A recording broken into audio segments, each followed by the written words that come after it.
نمر الى اللحظه الحاسمه، لحظه الاعلان عن نتائج افضل رياضي العام في 2024 بالنسبه لمسابقه افضل لاعب كره قدم. البوديوم فيه صاحب المركز الثالث حمزه المثلوثي لاعب الزمالك المصري والمنتخب الوطني ب 319 نقطه. المركز الثاني حارس الترجي والمنتخب الوطني امان الله مميش 332 نقطه. افضل لاعب كره قدم 2024 في تونس علي العابدي ب 543 نقطه. بالنسبه لافضل مسابقه افضل رياضي، المرتبه الثالثه تحصل عليها التايكوندو بوديوم اولمبيك هذا خليل الجندوبي ب 388 نقطه. المركز الثاني فارس الفرجاني مبارزه بالسيف ب 395 نقطه.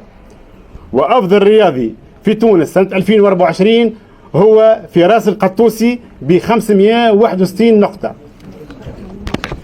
بالنسبه لافضل رياضيه، صاحبه المركز الثالث أميمة البديوي ب 323 نقطة.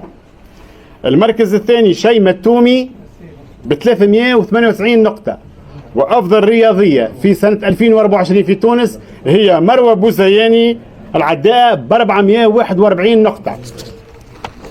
بالنسبة أصحاب الهمم ورياضي ذوي الاحتياجات الخاصة، أحسن رياضي أو نبدأ بالإناث بيان سور، أحسن رياضية بارالمبية، المركز الثالث حصل عليه رضا رجاء الجبالي ب 267 نقطة. المركز الثاني مروة البراهمي ب 384 نقطة. أفضل رياضية بارالمبية وبفارق عريض البطلة روعة ليلي ب 452 نقطة. بالنسبة أخيرا مناسبة أفضل رياضي بارالمبي، المركز الثالث وجدي البكحيلي ب 293 نقطة. وليد كتيلة ب 298 نقطة. وأفضل رياضي بارالمبي سنة 2024 هو أمان الله التساوي ب 324 نقطة. وهنيئا لكل الفائزين والمتوجين بهذا الاستفتاء.